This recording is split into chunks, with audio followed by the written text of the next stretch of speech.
unbox this ficus tree with me. I really want a ficus tree in this space, but my cats would eat anything I put in here, and ficus is toxic to cats.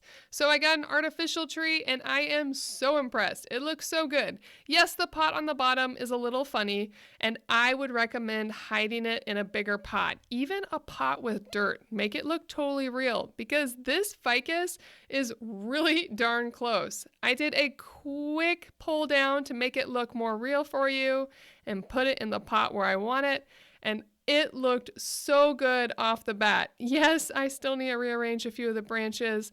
Yes, it's not perfect yet, but the main base of it, the trunk, looks completely real, and the leaves look so good too. If you look underneath or look really closely, you can tell it's artificial, but you actually really have to look for it with this tree. Except for its base pot. That is a tell. And like I said, I would have put that in a larger pot and actually fill it with dirt, because then it will look so good and so real, and I'm already loving it in my space. It adds greenery and it's safe for my cats.